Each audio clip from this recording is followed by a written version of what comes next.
بہت عرصہ پہلے کسی گاؤں کے کونے میں ایک پرانا جھونپڑی نما مکان تھا، جہاں ایک سادہ اور بوڑھی عورت امام فقیرہ بھی اکیلی رہتی تھی۔ عمر کے آخری حصے میں وہاں نہایت غریب، لاچار اور بڑی دنیا میں اکیلی ہو چکی تھی۔ نہ کوئی اولاد، نہ کوئی خاندان اور نہ کوئی دور قریب کا رشتہ دار۔ اس کی گزر بسر صرف وہی 2 روٹیاں تھیں جو وہ دن بھر گاؤں والوں کے گھروں سے بھیک مانگ کر کھا لیتی تھی۔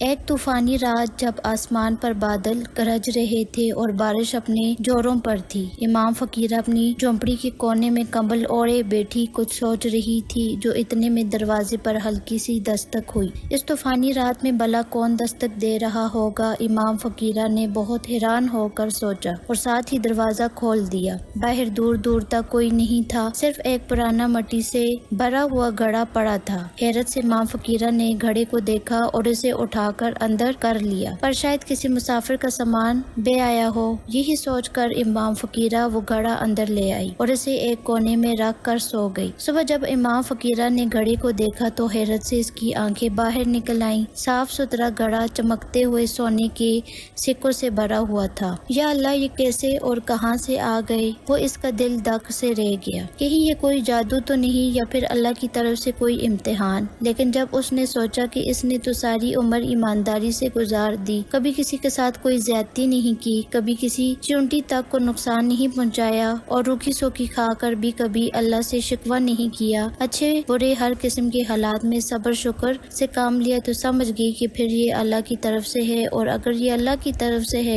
تو اسے قبول کرنا چاہیے۔ بڑھیا فقیرہ نے صبح کی سنہری دھوپ میں چمکتے دمکتے سکوں پر نظر ڈالی اور اسے گھڑے میں سے کچھ سکے نکالے اور بازار جا پہنچی۔ اس دن پہلی بار امام فقیرہ نے جی بھر کر کھانا کھایا۔ پرانے کپڑوں کی جگہ نئے کپڑے لے لیے اور پرانا ٹوٹا ہوا چولہا اور اپنی ٹوٹی پھوٹی ہانڈی بھی بدل دی۔ سبھی گاؤں والے حیران تھے، ارے امام فقیرہ کو کیا قارون کا خزانہ مل گیا ہے؟ وہ تو ہمیشہ مانگ تانگ کر کھاتی تھی۔ مگر امام فقیرہ کچھ نہ بولی اور سب کی باتیں سن کر بھی خاموشی اختیار کی، نہ کسی سے کچھ کہا، نہ ہی گھڑے کا ذکر کیا۔ اگلی صبح ایک اور عجیب و غریب بات ہوئی۔ سونے کے سکے استعمال کرنے کے باوجود گھڑا دوبارہ سے چمکتے دمکتے سونے کے سکوں سے بھرا ہوا تھا، جیسے کوئی رات کو آیا ہو اور پھر سے نئے سکے ڈال گیا ہو۔ اب امام فقیرہ کو یقین ہو گیا کہ یہ گھڑا کوئی عام گھڑا ہرگز نہیں ہے۔ لیکن تیسرے دن گاؤں کی ایک لالچی عورت زبیدہ بھی ان کے گھر آئی۔ اس کی آنکھیں چمک رہی تھی اور باتیں میٹھی میٹھی تھی۔ امام جی،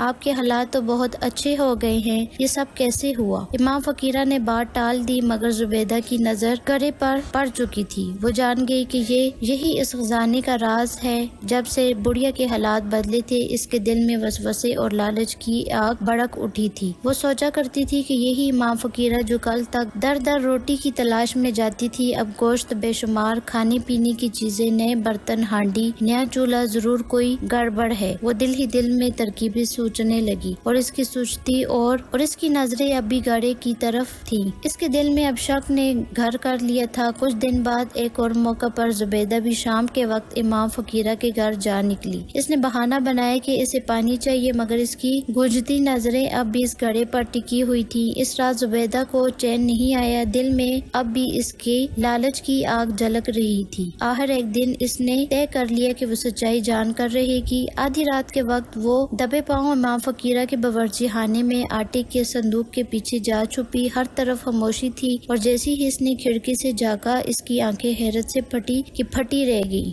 گھڑے سے خود بہت سونے کے سکے نکل رہے تھے۔ زبیدہ کی آنکھوں میں لالچ کی چمک دوڑ گئی اور دل میں خزانے کو حاصل کرنے کی آگ بھڑک اٹھی۔ یہ خزانہ اب کسی بھی طرح سب میرا ہوگا، ہمیشہ کے لیے اس نے دل ہی دل میں فیصلہ کر لیا۔ کچھ دن بعد جب امام فقیرہ پانی لینے گئی، زبیدہ چپکے سے ان کے گھر میں گھسی اور جلدی سے جادوئی گھڑا چرا کر لے آئی۔ اب میں امیر ہو جاؤں گی، وہ خوشی سے ہنستے ہوئے اپنے گھر میں پہنچی اور گھڑے کو چادر سے ڈھک کر رکھ دیا۔ رات کو جب سے گھر والے سو گئے تو چپکے سے وہ اٹھ کر گھڑے کے پاس آ بیٹھی، مگر اس نے جیسے ہی گھڑے میں ہاتھ ڈالا تو چیخ اٹھی، ہائے ساتھ گھڑے میں سونے کی بجائے زہریلے سانپ تھے۔ وہاں ڈر کے مارے بے ہوش ہو گئی۔ اس کی چیخیں چلانے کی آوازیں سن کر اور سارے پڑوسی بھاگ کر اس کے گھر میں آ گئے اور پوچھنے لگے کیا ماجرا ہوا ہے، مگر زبیدہ بے ہوش ہو چکی تھی۔ ادھر امام فقیرہ نے جب گھڑا غائب دیکھا تو سمجھ گئی کہ زبیدہ نے چرا لیا ہوگا۔ وہ آرام سے اپنے بستر پر کر لیٹ گئی اور سوچنے لگی کہ لالچ بری بلا ہے، انسان کو اچھا برا وقت کچھ نظر ہی نہیں آتا۔ اس شام گاؤں کے بزرگ امام فقیرہ کے پاس جمع ہوئے۔ یہ کیا معاملہ ہے؟ زبیدہ کو سانپوں نے کاٹ لیا ہے؟ امام فقیرہ نے سب کو اصل ماجرا بتا دیا اور ساتھ ہی نرمی سے جواب دیا کہ یہ گڑھا جادوئی تھا، مگر یہ صرف نیک دل لوگوں کے لیے تھا۔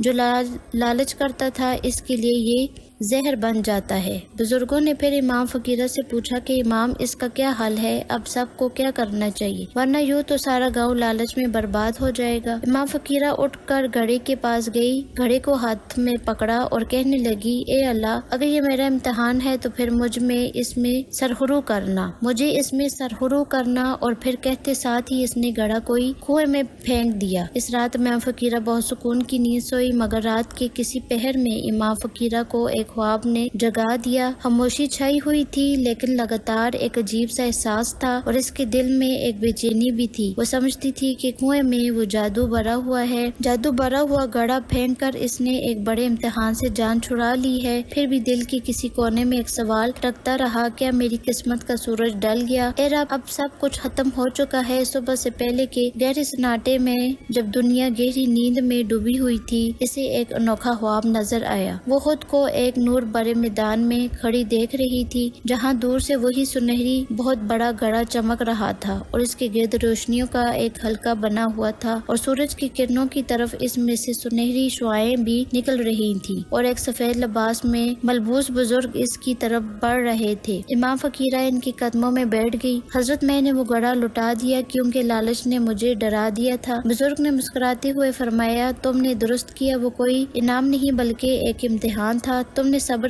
کیا، شکر گزاری دکھائی، دوسروں کو دیا اور راز رکھا، یہی تو اصل دولت ہے۔ امام فقیرہ نے لرزتی آواز میں پوچھا، تو کیا میری قسمت کا سلسلہ ختم ہو گیا؟ بزرگ نے شفقت سے جواب دیا، تمہاری قسمت تو اب نئے سرے سے شروع ہونے والی ہے۔ جب صبح تم آنکھ کھولو گی، کنویں کے پاس تمہارا ایک نیا تحفہ انتظار کر رہا ہوگا، مگر یاد رکھو یہ نعمت صرف تمہارے لیے نہیں بلکہ سارے گاؤں کے لیے ہے۔ یہ کہہ کے چاروں طرف روشنی پھیل گئی اور خواب ٹوٹ گیا۔ بڑھیا کی آنکھ کھولی تو اس کا دل تیزی سے دھڑک رہا تھا۔ اس نے جلدی سے چادر سنبھالی اور کنویں کی طرف چل پڑی۔ وہاں کنویں کے کنارے ایک چمکدار صندوق پڑا تھا جو ریشمی کپڑے میں لپٹا ہوا تھا۔ صندوق پر کوئی تالا نہیں تھا اور نہ ہی کوئی آس پاس اس کا محافظ کھڑا تھا۔ بڑھیا نے ہلکے ہاتھوں میں صندوق کھولنا شروع کیا اور جیسے ہی صندوق کھولا تو اس کے اندر سونا چاندی تھے اور نہ ہی کوئی دولت بلکہ ایک خط رکھا ہوا تھا جس کے ساتھ ایک نرم اور ملائم ریشمی اور چمکدار چادر، کچھ سکے، میوے اور ایک چھوٹا سا مٹی کا دیا وہاں موجود تھا۔ امام فقیرہ نے لرزتے ہاتھوں سے خط نکالا اور پڑھنے لگے، اے صبر شکر کرنے والے بندے، تو نے جو دولت پائی اسے خلوص سے بانٹا، چھپایا اور لالچ کے آگے جھکنے سے انکار کیا۔ تو نے امتحان کو پہچان لیا اور صبر اور شکر کے ساتھ اسے برداشت کیا۔ اب یہ تحفہ صرف تیرے لیے نہیں بلکہ ان سب کے لیے ہے جنہوں نے زندگی بھر وفا کر گئے مگر ایمان کا دامن اپنے ہاتھ سے نہ چھوڑا۔ خط میں آگے لکھا تھا، صندوق کے نیچے ایک راستہ ہے جو صرف نیک نیت لوگوں کے لیے کھلتا ہے۔ وہاں ایک کمرہ ہے جہاں تیرے گاؤں کے قریب بچے، بوڑھے اور بیواؤں کے لیے ہمیشہ کا رزق رکھا گیا ہے، مگر یاد رکھ اس نعمت کو بانٹنے کے لیے تجھے ایک ذمہ داری اٹھانی ہوگی۔ تو اس کمرے کی محافظ بنے گی نہ کہ مالکن۔ اگر کبھی کوئی لالچ کرے گا تو یہ کمرہ ہمیشہ کے لیے بند ہو جائے گا۔ بڑھیا کی آنکھوں سے آنسو بہنے لگے۔ اس نے صندوق کے نیچے دیکھا تو واقعی ایک چھوٹا سا پتھریلا دروازہ تھا۔ جیسے ہی اس نے ہاتھ لگایا دروازہ آہستہ سے کھل گیا۔ اندر داخل ہوتے ہی وہاں حیرت سے ساکت ہو گئی۔ مٹی کی دیواروں والے اس کمرے میں اناج، کپڑے، دوائیاں، برتن، کتابیں اور گرم چادریں، دنیا کی سب نعمتیں ترتیب سے رکھی تھیں جیسے کسی نے سالوں کی ضرورتیں پہلے سے جمع کر رکھی ہوں۔ اگلے دن بڑھیا نے گاؤں والوں کو بلایا۔ کچھ تو حیران تھے جبکہ کچھ خوفزدہ اور کچھ تو شرمندہ بھی تھے۔ بڑھیا اماں نے گاؤں والوں کو بلایا اور سب کچھ ان میں بانٹ دیا۔ اماں فقیرہ نے سب کو بتایا کہ یہ جگہ اللہ کی طرف سے ایک تحفہ ہے مگر اس کے لیے ایک شرط رکھی گئی ہے کہ کسی کو اگر کوئی چیز چاہیے تو صرف اپنی ضرورت کے مطابق لے گا، صبر اور شکر کے ساتھ لے گا۔ اماں فقیرہ نے سب کچھ گاؤں والوں کو بانٹ دیا۔ اس دن سے گاؤں کی تقدیر بدل گئی، نہ کوئی بھوکا رہا نہ کوئی ننگا، لوگ ایک دوسرے کی مدد کرنے لگے۔ بڑھیا کو سب امی خزانے والی کہنے لگے جس کا دل سونا تھا مگر ہاتھ ہمیشہ خالی رہتے۔ زبیدہ بھی کبھی لالچ میں اندھی ہو جاتی تھی، اب اب روزانہ گودام صاف کرتی اور بوڑھی اماں کے پیر دباتی نہ، اور وہ جادوئی گڑھا شاید وہ کونے کی تہہ میں آج بھی پڑا ہو، کسی اور گاؤں، کسی اور فقیر، کسی اور نیک دل کی آزمائش کا انتظار کر رہا ہو۔ اس کہانی سے ہمیں یہ سبق ملتا ہے، محنت اور صبر کا پھل ہمیشہ میٹھا ہوتا ہے۔ جس طرح سنہری گھڑی کی چمک دور سے ہی دکھائی دیتی ہے، اسی طرح اچھے کاموں کی روشنی بھی چھپ نہیں سکتی۔ لالچ انسان کو تباہ کر دیتا ہے، جبکہ ایمانداری اور صبر ہمیشہ برکت لاتے ہیں۔ پیارے دوستو، کہانی اچھی لگی ہو تو لائک کریں، چینل کو سبسکرائب کر دیں، اور اسی طرح کی اور کسی کہانیاں دیکھنے کے لیے ہمارے چینل کو سبسکرائب کر دیں۔ شکریہ۔